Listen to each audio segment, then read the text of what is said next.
আসসালামু আলাইকুম রহমতুল্লাহি ওয়া বারাকাতুহু। ইন্নাল হামদুলিল্লাহ ওয়াসসালাতু ওয়াসসালামু আলা রাসূলিল্লাহ ওয়া বা'দ। সুপ্রিয় দর্শক শ্রোতা, দেশে প্রবাসে যে যেখান থেকে মাই টিভির পর্দায় হক কথা অনুষ্ঠান দেখছেন, আপনাদের সকলকে অন্তঃস্থল থেকে শুভেচ্ছা জ্ঞাপন করছি। আপনাদের সুস্থতা কামনা করছি। আল্লাহ সুবহানাহু ওয়া তাআলা আমাদের পথ নির্দেশনার জন্য, আমাদের জীবনের রাহনুমাইয়ের জন্য ইসলাম ধর্মকে প্রেরণ করেছেন আমাদের উপরে রহম করে। এবং যে ইসলাম ধর্ম সম্পর্কে আমরা জানি যে এটাকে বলা হয় কমপ্লিট কোড অফ লাইফ। জীবনের প্রতিটা বিষয়ের সমাধান আমাদেরকে আল্লাহ সুবহানাহু ওয়া তাআলা কুরআনে কারীমের মাধ্যমে দিয়ে দিয়েছেন এবং এ কথার ঘোষণা দিয়েছেন যে ইন্না নাহনু নাযালনা যিকরা ওয়া ইন্না লাহু লাহাফিজুন। যে আগের যে ধর্মগুলো ছিল, ইহুদি খ্রিস্টান ধর্ম, সেখানে মানুষ তাদের ধর্মীয় গ্রন্থকে বিকৃত করতে করতে একেবারে এটি জীবন নির্দেশনার জন্য, জীবনে পথ চলার জন্য অনুপযোগী করে তুলেছেন। কিন্তু এই কোরআনে কারীমকে আল্লাহ সুবহানাহু ওয়া তাআলা কিয়ামত পর্যন্ত হেফাজত করবেন এবং ওয়ালা রাতবি ওয়ালা ইয়াবিসিন ইল্লা ফি কিতাবিম মুবিন। কিয়ামত পর্যন্ত যত ধরনের সমস্যা আছে, সমস্ত ধরনের সমস্যার সমাধান কিন্তু আল্লাহ সুবহানাহু ওয়া তাআলা কোরআনে কারীমে দিয়ে দিয়েছেন। এবং কোরআনে কারীমের ব্যাখ্যা হিসাবে রাসূল পাক সাল্লাল্লাহু আলাইহি ওয়াসাল্লামের হাদিস গ্রন্থ বা হাদিসগুলো, যে গ্রন্থের মধ্যে সংরক্ষণ করা হয়েছে, সেগুলোকে আমরা কোরআনে কারীমের ব্যাখ্যা হিসাবে উপস্থাপন করতে পারি। আজকে আমরা আলোচনা করব সূরাতুল বাকারার ৬৭ নম্বর আয়াত থেকে ৭১ নম্বর আয়াত পর্যন্ত। আল্লাহ সুবহানাহু ওয়া তাআলা এই আয়াতগুলোতে বনু ইসরাইলের একটি ঘটনা উল্লেখ করেছেন, যেটা আমরা জানি যে এক ব্যক্তি, তার অনেক সম্পদ ছিল, কিন্তু সে মৃত্যুবরণ করছিল না। তিনি তার মেয়েকে তার ভাতিজার কাছে বিয়ে দিয়েছিলেন, কিন্তু ভাতিজা চিন্তা করলেন যে আমার শ্বশুর, আমার চাচার তো ইন্তেকাল হচ্ছে না, এই সম্পত্তির কিভাবে মালিক হওয়া যায়।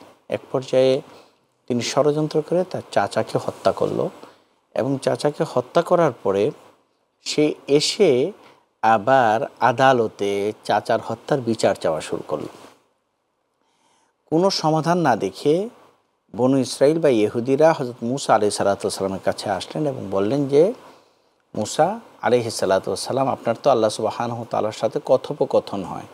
আপনার সাথে যখন আল্লাহ সুবহানাহু ওয়া তাআলার কথা হবে, তখন আল্লাহকে আপনি জিজ্ঞেস করবেন যে এই লোককে কে হত্যা করেছে।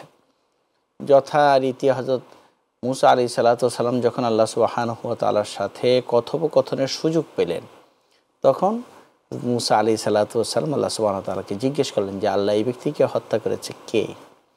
তো আল্লাহ সুবহানাহু ওয়া তাআলা বললেন যে একটি গরু কুরবানি করে তাদেরকে বলবে, গরুর লেজ দিয়ে যখন ওই মৃত লাশকে কবর থেকে উঠিয়ে আঘাত করা হবে, তখন সে জীবিত হয়ে বলে দিবে যে আমাকে অমুক ব্যক্তি হত্যা করেছে। হযরত মুসা আলাইহিস সালাতু ওয়াস সালাম আল্লাহ সুবহানাহু ওয়া তাআলার সাথে কথোপকথনের পরে তার জাতিকে এসে জানালেন যে আল্লাহ সুবহানাহু ওয়া তাআলা বলেছেন যে একটি গরু কুরবানি করতে হবে এবং গরুর লেজ দিয়ে যখন মৃত ব্যক্তিকে কবর থেকে তুলে আঘাত করা হবে, তখনই সেই ব্যক্তি বলে দিবে যে আমাকে হত্যা করেছেন অমুক লোক। কিন্তু বনু ইসরাইল বা ইহুদিরা এই বিষয়টিকে মানতে রাজি নয় যে একজন মানুষকে গরু হত্যা করে গরুর লেজ দিয়ে আঘাত করলে সে উঠে যাবে, এটা কেমন কথা। তাই তখন হযরত মুসা আলাইহিস সালাতু ওয়াস সালামকে তারা বিভিন্ন রকমের প্রশ্ন ছুড়ে দিয়েছেন। তো এই বিষয়গুলি নিয়ে আল্লাহ সুবহানাহু ওয়া তাআলা সূরাতুল বাকারার ৬৭ থেকে ৭১ নম্বর আয়াত পর্যন্ত আলোচনা করেছেন। আল্লাহ সুবহানাহু ওয়া তাআলা এখানে আসলে ওনার কুদরতকে বুঝিয়েছেন যে দেখো, অনেক সময় আছে যে মানুষ তারা পরকালকে অস্বীকার করে, যে মানুষ একেবারে রামিম হয়ে যাবে, হাড্ডিগুলি পচে যাবে, গলে যাবে, শরীর গলে যাবে, শরীর মাটি হয়ে মিলে যাবে, এটাকে আবার আল্লাহ সুবহানাহু ওয়া তাআলা কীভাবে পুনরুত্থান ঘটাবেন।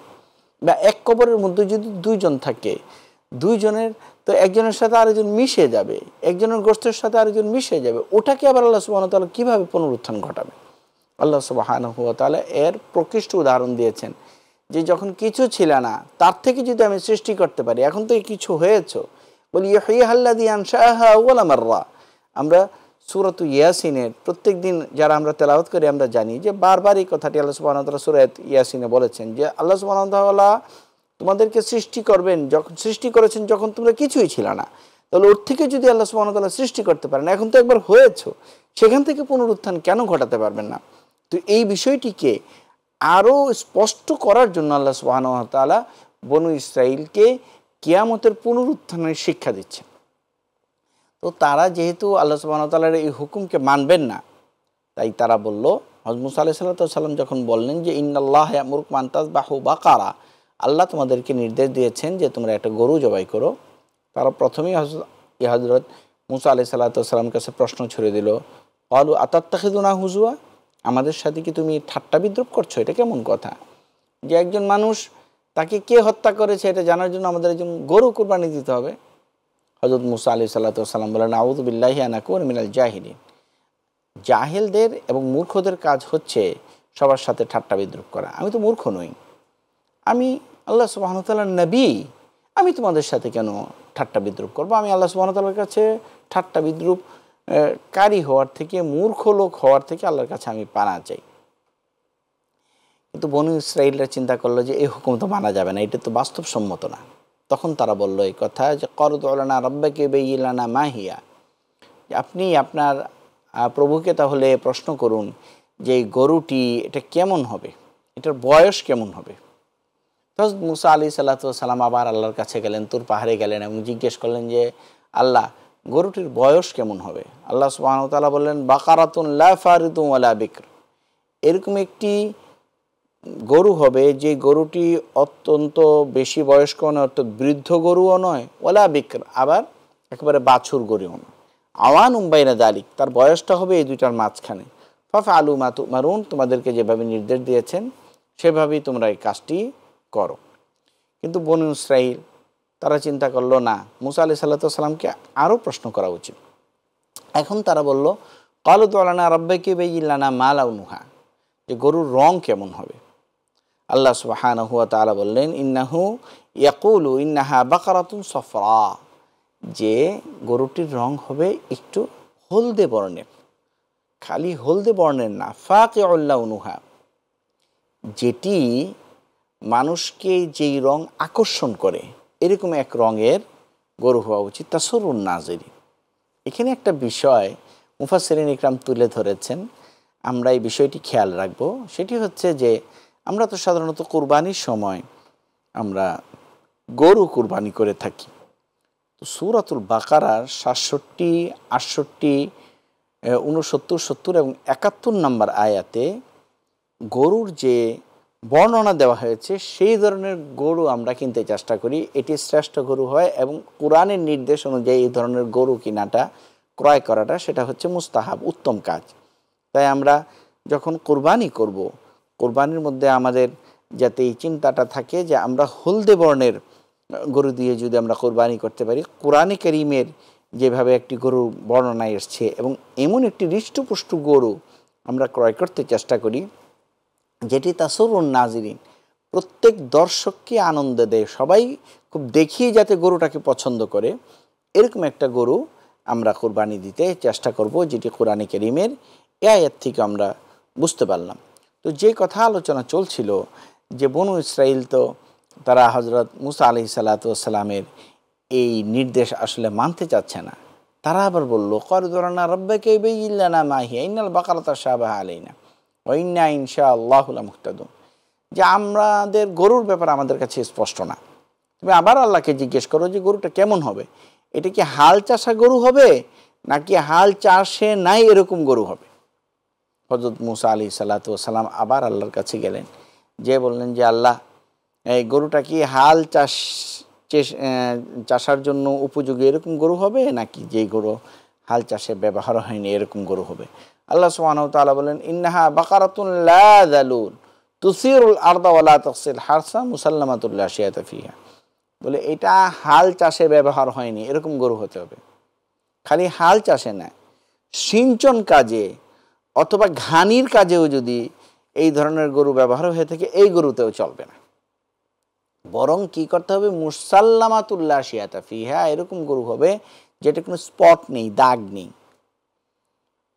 ক্বালুল আনা জিতা বিল হক, এতক্ষণে তারা বলল এই কথা যে হ্যাঁ ঠিক বলেছ, এতক্ষণে তুমি আমাদেরকে গরুর সম্পূর্ণ বর্ণনা দিয়েছ।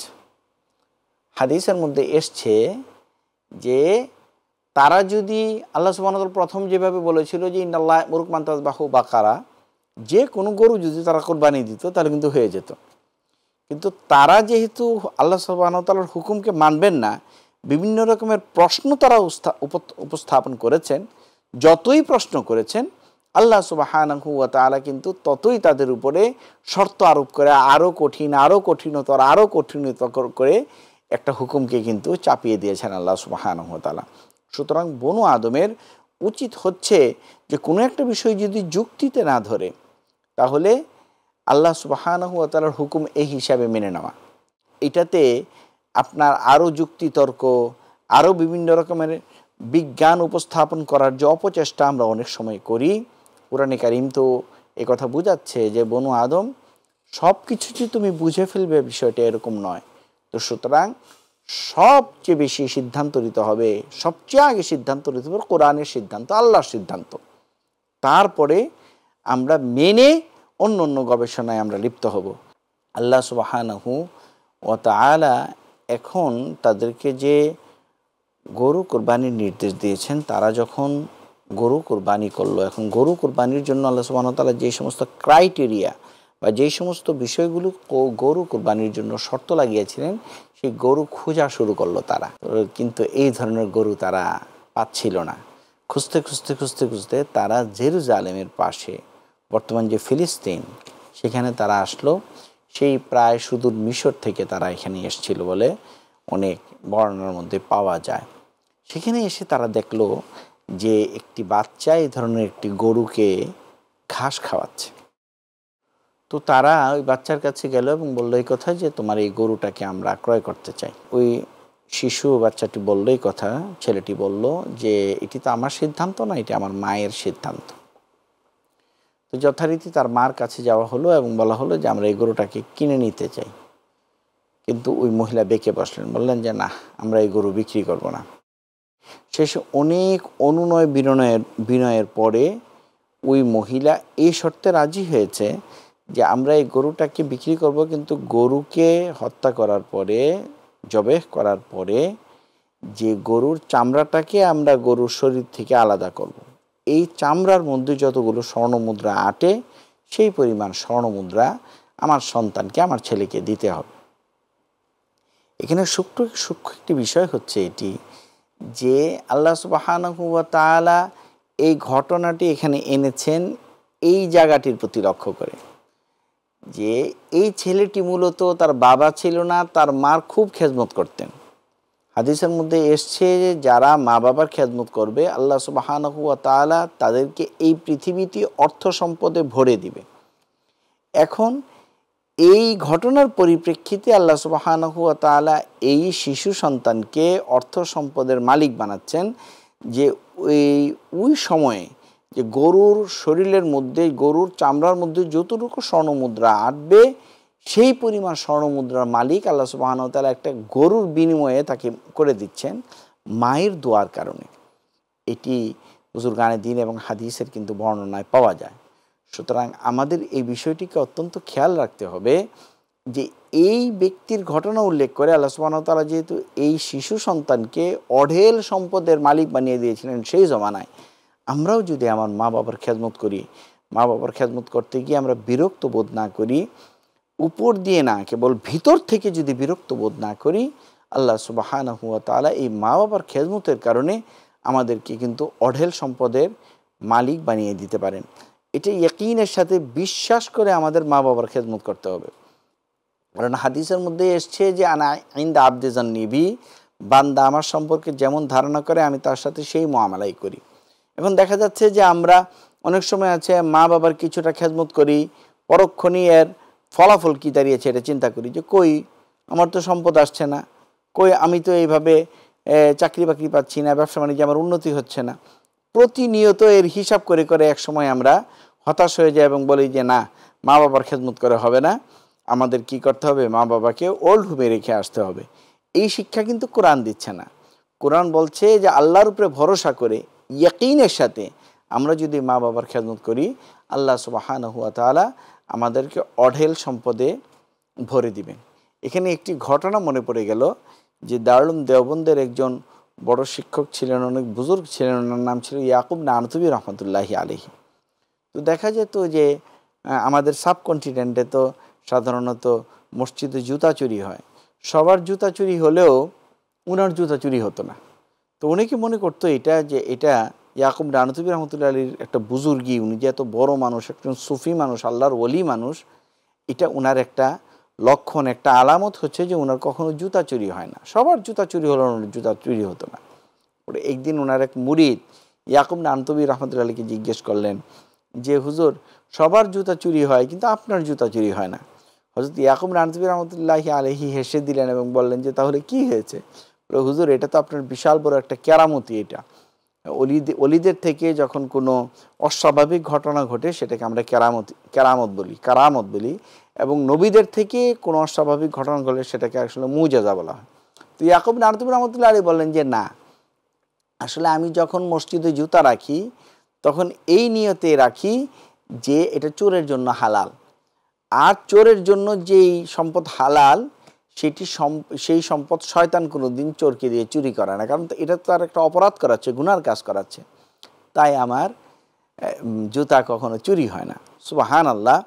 তো এই যে পরে দেখা গেল যে ওই মুরিদ রাখছেন, জুতা রেখেছেন, কিন্তু তার জুতা ঠিকই চুরি হচ্ছে। উনি বললেন যে হুজুর, আমি তো এই নিয়ত করে রেখেছি এটা চোরের জন্য হালাল, এরপরও আমার জুতা চুরি হয়েছে। হুজুর বললেন যে না, তোমার নিয়তে আসলে তোমার দিলের মধ্যে সন্দেহ ছিল যে রেখেছি চুরি না হয়ে যায়, আবার আল্লাহর উপরেও ভরসা ছিল। এই 50-50 অবস্থায় যখন ছিলা, আনা আইন্দা আব্দুজান নিবি, বান্দা আমার সম্পর্কে যে ধারণা করে আমি তার সাথে সেই মুআমালাই করি। তাই আমরা যে মা বাবাকে করব 50-50 ধারণা নিয়ে করব না, বা 60-40 ধারণা নিয়ে করব না, যে হতেও পারে নাও হতে পারে। না বন্ধু, করতে হবে ইয়াকিনের সাথে, ঈমানের সাথে, যে কোরআনে কারীমে যেহেতু এইভাবে বর্ণিত হয়েছে, বর্ণনায় এসছে, তাই আমাদের অবশ্যই মা বাবাকে করা উচিত। মা বাবাকে যদি আমরা সেবা করি, মা বাবাকে যদি আমরা সন্তুষ্ট রাখতে পারি, তাহলেই আমাদের জন্য জান্নাত তো অপেক্ষা করছেই, এবং এই পৃথিবীতেও আমাদের অর্থ সম্পদের কখনো অভাব হবে না। দুটো জিনিস সম্পর্কে উলামা ইকরাম বলেন যে কেউ যদি শিক্ষককে যথাযথ সম্মান করে, তাহলে আল্লাহ সুবহানাহু ওয়া তাআলা জ্ঞানের বিষয়ে, গুণের বিষয়ে তাকে কখনো লাঞ্ছিত করবেন না, যদি শিক্ষকের প্রতি কারো মর্যাদা তার হৃদয় থেকে যদি এর অনুভূতি যদি তার থাকে। আর দ্বিতীয় বিষয় হচ্ছে মা বাবার প্রতি যদি তার খিদমত, এবং মা বাবাকে যদি আমি পরকালের নাজাতের উসিলা মনে করি, তাহলে আমি পৃথিবীতে অর্থ সম্পদের কখনো কমতি আমার হবে না। তো এই বিষয়টিকে এখানে হাইলাইট করার জন্য আল্লাহ সুবহানাহু ওয়া তাআলা কিন্তু এই ঘটনাটি কোরআনে কারীমে উল্লেখ করেছেন, এবং সর্বশেষ আল্লাহ সুবহানাহু ওয়া তাআলা যে বিষয়টি উল্লেখ করেছেন যে দেখো, এটা আল্লাহর একটা নিয়ামত, যে এই ব্যক্তি আল্লাহ সুবহানাহু ওয়া তাআলার নির্দেশ অনুযায়ী বনু ইসরাইল যখন এই ব্যক্তিটিকে কবর থেকে তুলল এবং তার লেজ দিয়ে এই ব্যক্তির শরীরে আঘাত করলো, সাথে সাথেই কিন্তু এই ব্যক্তি জীবিত হয়ে গেল এবং বলল, আমাকে হত্যা করেছে আমার মেয়ে জামাই এবং আমার ভাতিজা অমুক, নাম অমুক। তখন কিন্তু যেই ভাতিজা ছল চাতুরি করে চাচাকে হত্যা করে বা শ্বশুরকে হত্যা করে তারই সম্পত্তির মালিক হতে চেয়েছিল, তার বিষয়টি কিন্তু সকলের কাছে ফাঁস হয়ে যায়, সকলের কাছে স্পষ্ট হয়ে যায়, এবং তাকে কিন্তু কিসাসান তার মেয়ের চাহিদা অনুযায়ী তাকে কিন্তু ফাঁসিতে তারপরে বিচারকের সিদ্ধান্ত হয়। তো সুতরাং বিষয়টিকে আমরা এইভাবে লক্ষ্য করব যে আদালতে আমরা অনেক সময় মিথ্যা সাক্ষী দেই। আল্লাহ সুবহানাহু ওয়া তাআলা এবং রাসূল পাক সাল্লাল্লাহু আলাইহি ওয়াসাল্লাম কঠোর সমালোচনা করেছেন তাদের, এবং বলেছেন এই কথা, যারা এই ধরনের মিথ্যা সাক্ষী দেয়, ইন্নামা ইয়াকুলুনা ফি বুতুনিহিম নারা, তারা এই সামান্য কিছু পয়সা টাকার বিনিময়ে যারা আদালতে যে মিথ্যা সাক্ষী দেয়, তারা তো আসলে আগুন বক্ষণ করছে, এটা আসলে তারা অর্থ বক্ষণ করছে না। সুতরাং আগুন বক্ষণ করলে যেটি পেট সইতে পারে না এবং পেটে জ্বালাপোড়া শুরু হয়ে যায়, অনুরূপভাবে আমরা যদি হারাম কাজে হারাম সাক্ষী দিয়ে অর্থ উপার্জন করে নিজে খাই অথবা সন্তানদেরকে খাওয়াই, সেটি কিন্তু আমার সন্তানের জন্য, আমার জন্য ফ্রুটফুল হবে না, আমার জন্য উপকারী বা উপযোগী হবে না, বরং আমাদের জন্য কিন্তু এটি একটি ক্ষতির কারণ হয়ে দাঁড়াবে। আল্লাহ সুবহানাহু ওয়া তাআলা এই আয়াতগুলোতে বিস্তর আলোচনা করে বনু আদমকে এবং আখির নবীর উম্মতকে সতর্ক করেছেন যে উম্মাহ তোমরা সতর্ক হয়ে যাও, হারাম কামাই, হারাম পথে চলা, অশুদ্ধ পথে চলা, আল্লাহ সুবহানাহু ওয়া তাআলার সন্তুষ্টির বাইরে যেয়ে আমরা যদি চলি, খানিক সময়ের জন্য আমাদের একটু আনন্দ হতে পারে, কিন্তু ফলশ্রুতিতে আমরা কিন্তু বিপদে পড়ে যাব। আল্লাহ সুবহানাহু ওয়া তাআলা আমাদের সকলকে সমস্ত রকমের হারাম কাজ থেকে এবং মুসিবত থেকে হেফাজত করুক। আমিন। ওয়াখির দাওয়ানা আলহামদুলিল্লাহি রাব্বিল আলামিন। সুপ্রিয় দর্শক শ্রোতা, আজকে আমাদের এই তাফসীরের সময় একেবারে শেষ হয়ে গেছে। আগামীতে ইনশাআল্লাহ আপনাদের সাথে আবার দেখা হবে। সেই পর্যন্ত আপনারা ভালো থাকবেন, সুস্থ থাকবেন। আল্লাহ হাফেজ। আসসালামু আলাইকুম ওয়া রাহমাতুল্লাহি ওয়া বারাকাতুহু।